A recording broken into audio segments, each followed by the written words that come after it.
Hello friends, welcome to my channel learn economics with Priyanka Verma. इस video में मैं LPG reforms को लेकर के आई हूँ।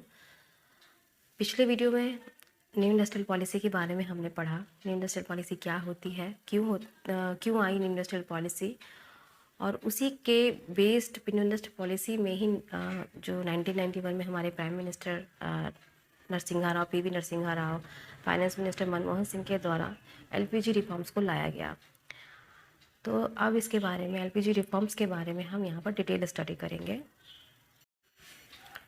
एलपीजी का full form liberalisation, privatisation and globalisation होता है। पिछले वीडियो में डिस्कस कर लिया था हम लोगों ने। तो जो न्यू इंडस्ट्रियल पॉलिसी थी उसमें बहुत सारे रिफॉर्म्स किए गए, लाइसेंसिंग सिस्टम को ख़त्म कर दिया गया, लेकिन कुछ इंडस्ट्रीज़ थी जिनके लिए लाइसेंसिंग सिस्टम लेना, लाइसेंस लेना मस्ट था। तो जैसे कि जो हमने सेकेंड इंडस्ट्रियल पॉलिसी पढ़ी थी उसमें हमने देखा था कि जो 17 उद्योग थे वो पूरी तरीके से गवर्नमेंट के लिए रिजर्व थे। तो उसको न्यू इंडस्ट्रियल पॉलिसी में चेंज करके जो 3 ऐसे उद्योग थे जिसे गवर्नमेंट सेक्टर के लिए पूरी तरीके से रिजर्व कर दिया गया था, और 5 उद्योग ऐसे थे जिससे लाइसेंस लेना बहुत ज़रूरी था। बिना लाइसेंस के अपने इंडस्ट्रीज़ को स्टार्ट नहीं कर सकते। तो चलिए स्टार्ट करते हैं लिबरलाइजेशन से। इंडस्ट्रियल सेक्टर में जो भी अननेसेसरी रिस्ट्रिक्शंस थे उन्हें समाप्त करना।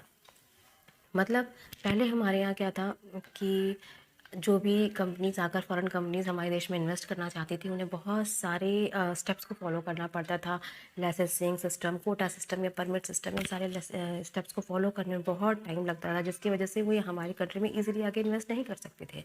तो हमारी कंट्री जो न्यू इंडस्ट्रियल पॉलिसी में, लिबरलाइजेशन में, उसने ये स्टेप लिया कि इन सारी चीज़ों से दूसरी देशी कंपनियों को छूट दे दी जाए, जिससे कि वो आकर के इजीली हमारे देश में इन्वेस्ट कर सकें और हमारा फॉरेन इन्वेस्टमेंट इंक्रीज़ हो जाए, हमारा इंडस्ट्रियल डेवलपमेंट इंक्रीज़ हो जाए। तो ये सारे स्टेप्स लिबरलाइजेशन में गवर्नमेंट ने लेना स्टार्ट कर दिया फॉर प्रमोटिंग इंडस्ट्रियल सेक्टर या promoting FDI, portfolio and investment. ये सारी चीज़ों से क्या हुआ, हमारे देश का इन्वेस्टमेंट बढ़ने लगा और इंडस्ट्रियल डेवलपमेंट स्टार्ट हो गया। तो 17 उद्योगों में से केवल 3 उद्योगों को सरकार ने अपने पास रिजर्व रखा था, जैसे कि रेलवे, परमाणु ऊर्जा, परमाणु खनिज। ये 3 ऐसे उद्योग थे जो सरकार के पास रिजर्व थे, और 5 ऐसे उद्योग थे जिनके लाइसेंस लेना बहुत ज़रूरी था, जैसे कि शराब, तंबाकू उत्पाद, खतरनाक रसायन, औद्योगिक विस्फोटक, इलेक्ट्रॉनिक तथा वायुयान के उपकरण, दवाइयाँ व औषधि। ये 5 ऐसे उद्योग थे जिसके लिए लाइसेंस लेना ज़रूरी था। लिबरलाइजेशन के अंदर प्राइस का जो डिटर्मिनेशन था वो मार्केट बेस्ड हो गया। लेजिस फेयर पॉलिसी यूज़ होने लगी, मतलब सरकार हस्तक्षेप नीति आ गई, मतलब सरकार का हस्तक्षेप जो था वो मार्केट में ख़त्म कर दिया गया। और जो प्राइस का डिटर्मिनेशन है वो मार्केट बेस्ड हो गया। इकोनॉमी को ओपन कर दिया गया। Open economy means trade start कर दिया गया। आपस में एक कंट्री दूसरी कंट्री से इजीली ट्रेड कर सकती थी, तो उसे इकोनॉमी को ओपन कर दिया गया दूसरे देशों के लिए। न्यू इंडस्ट्रियल पॉलिसी में कोटा सिस्टम को ख़त्म करने के लिए एमआरटीपी एक्ट को कंपटीशन एक्ट से रिप्लेस कर दिया गया। एमआरटीपी एक्ट मतलब, पहले क्या था, न्यू इंडस्ट्रियल पॉलिसी से पहले हमारी जो गवर्नमेंट थी, उसने प्राइवेट सेक्टर के लिए एक लिमिटेशंस फिक्स कर रखी थी। 100 करोड़ का लिमिटेशंस था कि इस लिमिटेशंस को आप क्रॉस नहीं कर सकते प्राइवेट सेक्टर। तो वो उस समय बाउंडेशंस थी इंडस्ट्रियल पॉलिसी से पहले, लेकिन न्यू इंडस्ट्रियल पॉलिसी के बाद उन लिमिटेशंस को हटा दिया गया, क्योंकि लाइसेंसिंग सिस्टम हटा दिया गया था। तो जब वो लिमिटेशंस कम हो गई तो उन कुछ बड़े बड़े बिजनेसमैन के पास जो मनी पावर सेंट्रलाइज्ड हो गई, यानी कि वो अपनी टेक्निक्स का, अपनी मॉडर्न टेक्निक्स का इस्तेमाल करके, अपनी कैपिटल का इस्तेमाल करके मार्केट में गुड्स ज़्यादा मात्रा में लाने लगे। फिर वो धीरे धीरे उन गुड्स के प्राइसेस को इंक्रीज़ करने लगे, क्योंकि उनकी डोमिनेटिंग पावर बहुत ज़्यादा थी, क्योंकि उनका एक कैपिटल ज़्यादा था, जिसकी वजह से उनका डोमिनेटिंग पावर ज़्यादा थी। तो वो जो स्मॉल इंडस्ट्रीज़ को थे डोमिनेट कर रहे थे, तो स्मॉल इंडस्ट्रीज़ आगे ग्रो नहीं कर पा रही थी, जिस रीज़न की वजह से मोनोपोली क्रिएट होने लगी। तो जब मोनोपोली क्रिएट होने लगी तो मार्केट में अनफेयर सिचुएशन जनरेट होने लगी। इस अनफेयर सिचुएशन को रोकने के लिए एमआरटीपी एक्ट को लेकर के आया गया। जिसके अंतर्गत एक कमीशन बनाया गया, जिसमें इस तरीके की जो भी ट्रेड प्रैक्टिसेस हो रही थी उसकी उसकी लोग कंप्लेन कर सकते थे उस एक्ट के तहत। तो मोनोपोली जनरेट होने से ये नुकसान हुआ कि मार्केट में कंपटीशन बहुत कम होने लगा। जब कंपटीशन कम होने लगा तो महंगी गुड्स लोगों को मिल रही थी, तो उस कंपटीशन को बढ़ावा देने के लिए ही कंपटीशन एक्ट ने जो है एमआरटीपी एक्ट को रिप्लेस किया। अब सेकेंड जो सेक्टर है वो फाइनेंशियल सेक्टर है, जिसमें गवर्नमेंट ने रिफॉर्म्स किए इंडस्ट्रियल लिबरलाइजेशन के अंडर। न्यू इंडस्ट्रियल पॉलिसी में फाइनेंशियल सेक्टर रिफॉर्म्स के लिए बैंकिंग क्षेत्र में सुधार की दृष्टि से जून 1991 में एम नरसिंघम की अध्यक्षता में नरसिंघम समिति की स्थापना की गई। यानी बैंकिंग क्षेत्र सेक्टर में जो भी रिफॉर्म्स आए वो उसके लिए एक कमेटी गठित की गई जिसका नाम था नरसिंघम कमेटी। और इन रिफॉर्म्स का ये बेनिफिट हमें देखने को मिला कि हमारे पहले न्यू इंडस्ट्रियल पॉलिसी से पहले हमारे देश में गवर्नमेंट सेक्टर ही गवर्नमेंट सेक्टर डोमिनेट था। तो कोई भी प्राइवेट बैंक्स हमारी कंट्रीज़ में नहीं देखी जा रही थी। लेकिन इन रिफॉर्म्स के तहत प्राइवेटाइजेशन का बैंकिंग सेक्टर प्राइवेटाइजेशन को प्रमोट करने की बात कही गई, बैंकिंग सेक्टर में एफडीआई करने की बात कही गई, जिसकी वजह से आज हमारे यहाँ बहुत से ऐसे जो बैंक्स हैं वो फॉरेन बैंक्स यहाँ पे काम कर रहे हैं। हमारे देश में बहुत से प्राइवेट बैंक्स हैं जो काम कर रहे हैं, जैसे एचडीएफसी है, आईसीआईसीआई है, यस बैंक है। ये सारे क्या है, प्राइवेट बैंक है। जो क्यों है, जो हमारी लिबरलाइजेशन में न्यू इंडस्ट्रियल पॉलिसी में जो रिफॉर्म्स बैंकिंग सेक्टर में किए गए उसकी वजह से ही ये सारे बैंक्स जो प्राइवेट बैंक्स हमारे देश में काम कर रहे हैं। न्यू इंडस्ट्रियल पॉलिसी से पहले फाइनेंशियल सेक्टर को रेगुलेट करने का दायित्व आरबीआई के पास था। मतलब जो भी मार्केट में विनिमय दर का जो निर्धारण होता था वो आरबीआई के द्वारा किया जाता था न्यू इंडस्ट्रियल पॉलिसी से पहले। लेकिन न्यू इंडस्ट्रियल पॉलिसी के बाद से जो भी एक्सचेंज रेट है वो मार्केट के द्वारा डिसाइड होने लगे। और आरबीआई के पास से कंट्रोलिंग पावर छीन ली गई। वो मार्केट को रेगुलेट नहीं कंट्रोल नहीं कर सकती थी। वो एक सिर्फ और सिर्फ एडवाइजरी बॉडी बना दी गई थी आरबीआई न्यू इंडस्ट्रियल पॉलिसी के बाद से। वित्तीय क्षेत्र की सुधार नीतियों के तहत बैंकों की पूंजी में विदेशी भागीदारी की सीमा 74% कर दी गई थी। यानी बैंकिंग सेक्टर में जो एफडीआई था वो 74% कर दिया गया था। विदेशी निवेश संस्थाओं, व्यापारिक बैंक, म्यूचुअल फंड आदि को भारतीय वित्तीय बाजार में निवेश को अनुमति मिल गई थी, जिससे फाइनेंशियल इंक्लूजन को बढ़ावा मिला। मतलब जो बाहरी विदेशी से निवेश संस्थाएं थी, वो ऐसे इंस्टीट्यूशन से जो हमारे बैंकों में इन्वेस्ट करना चाहते थे, म्यूचुअल फंड आदि को भारतीय वित्तीय बाजार में, इंडियन फाइनेंशियल मार्केट में उन्हें इन्वेस्ट करने की परमिशन मिल गई थी न्यू इंडस्ट्रियल पॉलिसी के पास से, जिससे कि फाइनेंशियल इंक्लूजन को बढ़ावा मिला। अब यहाँ पे फाइनेंशियल इंक्लूजन क्या होता है, इसका मतलब ये होता है कि भारत में जितने भी नागरिक हैं, चाहे वो अमीर हों चाहे वो गरीब हो, हर एक व्यक्ति तक बैंकिंग सुविधाएं पहुंचना या वित्तीय सुविधाएं पहुंचना। जैसे कि आप देखते हैं पहले जो अर्बन एरियाज़ में बैंक हुआ करती थी, अब रूरल अब क्या बहुत पहले से ही रूरल एरियाज़ में बहुत सारी बैंकें होती हैं। इसका मेन पर्पस बस यही था कि जो भारत के हर एक व्यक्ति तक बैंकिंग सुविधाएं पहुंचना, हर एक व्यक्ति बैंकिंग सुविधाएं का लाभ उठा सके। हर एक व्यक्ति का अकाउंट बैंक में होना चाहिए, उनके पास क्रेडिट कार्ड होने चाहिए। कुल मिला के उसे हर एक व्यक्ति को बैंकिंग फैसिलिटीज़ मिलना ही फाइनेंशियल इंक्लूजन है। और गवर्नमेंट की एक मेन पर्पस था कि देश का हर एक नागरिक इस सुविधा का लाभ उठा सके। तो टैक्स सिस्टम में इम्प्रूवमेंट किया गया।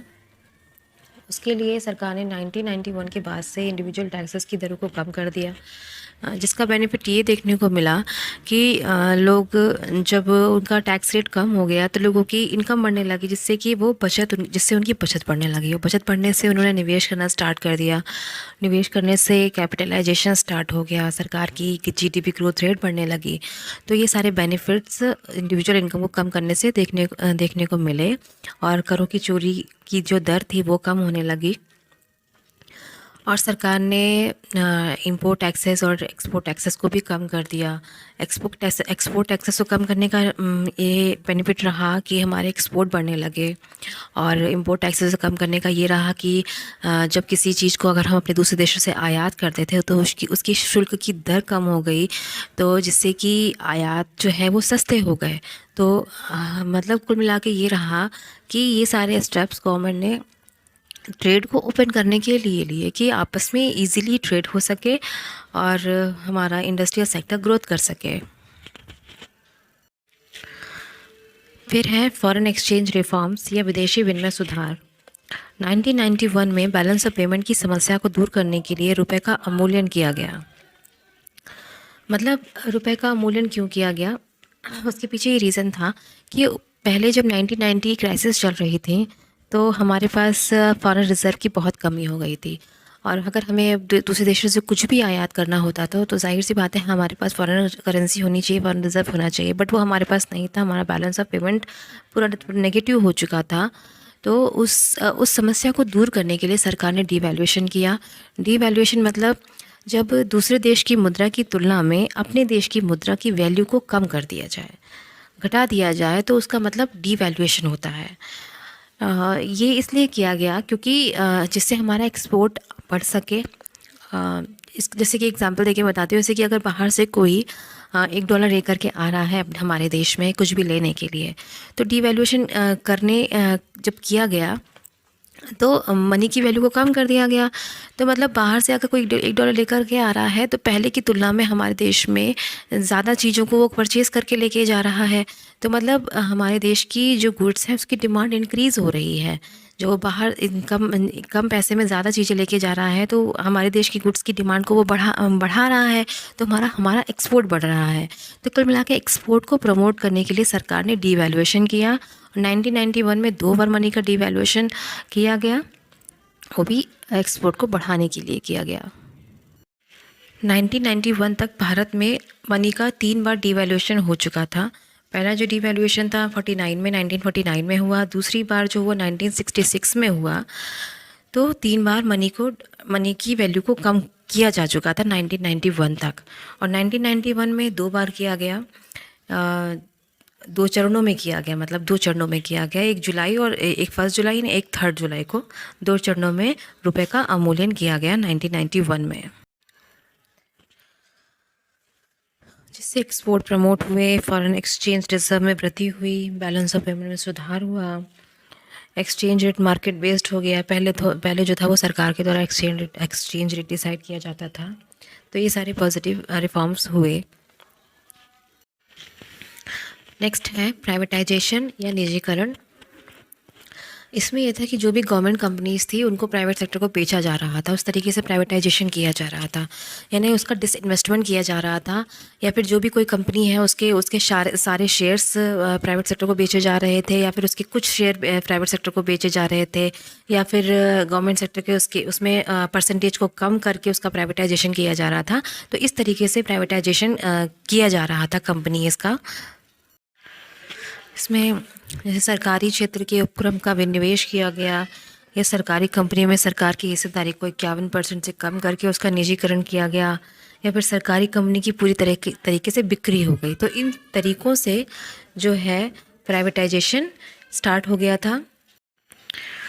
तो सरकार ने सारी कंपनीज़ को, प्राइवेट सेक्टर को नहीं बेचा, उसमें उन्हीं इंडस्ट्रीज़ को बेचा जो कह सकते हैं जिनकी लागतें ज़्यादा थीं, या फिर वो लोगों को रोज़गार कम प्रोवाइड करा पा रहे थे, या फिर उन्हें हम बीमारू इंडस्ट्रीज़ कह सकते हैं। तो कुछ ऐसी बीमारू इंडस्ट्रीज़ थी जिनको सरकार, जिनमें प्राइवेटाइजेशन स्टार्ट कर रही थी। और उसको करने का यही पर्पस था कि जो प्राइवेट सेक्टर है उसके पास अच्छी टेक्निक्स होती हैं, मॉडर्न टेक्निक्स होती हैं, उन टेक्निक्स का इस्तेमाल करके सरकार जो वो प्राइवेट सेक्टर उसमें इन्वेस्टमेंट करके उसको मोर एफिशिएंट बना सकती है, और उसमें उसकी लागत को कम कर सकती है, लोगों को रोज़गार प्रोवाइड करा सकती है। तो इस पर्पस से सरकार ने उसमें एफडीआई करना स्टार्ट कर दिया। और सरकार को उसका ये फ़ायदा मिला कि जो वो अपने जो भी सरकारी कंपनी प्राइवेट सेक्टर को जो बेच रही थी, उसके बदले जो प्राइवेट सेक्टर उसको पैसा दे रहे थे, तो उस पैसे का इस्तेमाल सरकार जो है वो इकोनॉमिक डेवलपमेंट में कर रही थी। जैसे कि इंफ्रास्ट्रक्चर को डेवलप करा देना, या फिर अपनी ही कंपनी में इन्वेस्ट करके उसकी स्थिति को सुधारना, या फिर लोगों को रोज़गार अवेलेबल कराना। कुल मिला के जो इकोनॉमिक डेवलपमेंट के जो भी कार्य होते हैं सरकार के द्वारा, उस पैसे से किए जाने लगे थे। और कंज्यूमर को अच्छी क्वालिटी गुड्स मिलने लगी थी, क्योंकि जब उनकी एफिशिएंसी में सुधार हो गया, तो फिर जब सुधार होने लगा तो कंज्यूमर को अच्छी क्वालिटी गुड्स मार्केट में आने लगी, और वो अच्छी क्वालिटी गुड्स ख़रीदने लगे, और मार्केट में कंपटीशन जनरेट होने लगा। तो ये सारे positive effect FDI, private sector में एफडीआई करने के बाद से देखने को मिले। तो एलपीजी मॉडल में जो लास्ट टॉपिक था वो ग्लोबलाइजेशन था। इसमें ये है कि एक देश की इकोनॉमी को वर्ल्ड इकोनॉमी के साथ जोड़ना, यानी कि इकोनॉमी को ज्वाइन कर देना, एक देश की अर्थव्यवस्था को दूसरे देश की अर्थव्यवस्था के साथ ज्वाइन कर देना। पहले हमारे देश में जो थी वो क्लोज्ड इकोनॉमी थी, लेकिन बाद में ओपन इकोनॉमी कर दी गई। यानी क्लोज्ड इकोनॉमी मतलब जहाँ पे ट्रेड नहीं हो रहा या एक्सपोर्ट इंपोर्ट नहीं हो रहा, और ओपन इकोनॉमी में जहाँ पे ट्रेड स्टार्ट कर दिया हो या एक्सपोर्ट इंपोर्ट स्टार्ट कर दिया गया हो। तो 1991 के LPG रिफॉर्म्स में ग्लोबलाइजेशन के अंदर जो इकोनॉमी को ओपन कर दिया गया, जिससे कि ईज़िली एक देश से दूसरे देश के बीच में गुड्स का, सर्विसेज का, चाहे पर्सन का हो, चाहे मनी का हो, टेक्नोलॉजी का हो, वो आपस में लेन देन शुरू हो गया या ट्रेड स्टार्ट हो गया। अब इसमें ग्लोबलाइजेशन में एक टॉपिक है आउटसोर्सिंग। आउटसोर्सिंग क्या होता है कि देश में रहते हुए विदेशों में सेवाएं उपलब्ध कराई जाती हैं। तो इसके अंतर्गत क्या है, वो व्यक्ति अपने ही देश में रहकर काम कर रहा है, बट जो उसकी सर्विसेज है वो विदेशों को उपलब्ध हो रही हैं। तो आउटसोर्सिंग में क्या होता है, जैसे कोई MNC है, वो किसी पर्टिकुलर गुड का प्रोडक्शन कर रही है। उस गुड के प्रोडक्शन में तो वो स्पेशलाइज्ड है, बट वो उस गुड की पैकेजिंग में स्पेशलाइज्ड नहीं है। तो इसलिए उसे उस गुड की पैकेजिंग के लिए कोई स्पेशलाइज्ड वर्कर चाहिए जो कम रेट पे उससे अवेलेबल हो सके और उससे उसका काम भी निकल जाए। तो इसके लिए वो क्या करता है, वो ये काम दूसरे देश के लोगों को दे देता है, आउटसोर्स कर देता है। आउटसोर्सिंग के तहत वो दूसरे देश के वर्कर्स को हायर कर लेता है और अपना काम वो निकलवा लेता है, काम करवा लेता है, जिसके बदले वहाँ के लोगों को रोज़गार मिलता है और वो व्यक्ति अपने ही देश में रह करके दूसरे देशों को अपनी सर्विसेज प्रोवाइड करा रहा होता है। इसे आउटसोर्सिंग कहते हैं। अब जो नेक्स्ट टॉपिक है वो है WTO या वर्ल्ड ट्रेड ऑर्गेनाइजेशन या विश्व व्यापार संगठन। तो WTO ने जो है वो GATT को रिप्लेस किया 1995 में। GATT की स्थापना 1948 में हुई थी, जिसका फुल फॉर्म है general agreement on tariff and trades. तो WTO क्या है, WTO एक इंटरनेशनल ऑर्गेनाइजेशन है जिसका उद्देश्य इंटरनेशनल ट्रेड को लिबरल करना है। यह इंटरनेशनल ट्रेड से रिलेटेड रूल्स और रेगुलेशंस को बनाता है। तो WTO का काम क्या है कि जितने भी मेंबर्स कंट्रीज़ हैं WTO के अंतर्गत, उनके बीच में ट्रेड को प्रमोट करना, एक दूसरे गुड्स की डिमांड को जनरेट करना और ट्रेड से रिलेटेड जितने भी रिस्ट्रिक्शंस हैं उन्हें कम करना, जैसे कि टैरिफ है, कोटा है, और जितने भी ट्रेड से रिलेटेड डिस्प्यूट्स हैं उनका निवारण करना, जैसे कि कॉपीराइट से रिलेटेड जो डिस्प्यूट्स हैं उनको शॉर्ट आउट करना। तो ये सारे WTO के काम थे। इस वीडियो में मैं WTO के बारे में इतना ही बताऊंगी, एक अलग से एक वीडियो बना दूंगी WTO के बारे में। तो आज यहाँ पे ये टॉपिक ख़त्म होता है, LPG रिफॉर्म्स। नेक्स्ट वीडियो में हम नए टॉपिक के साथ फिर मिलते हैं। तब तक के लिए बाय।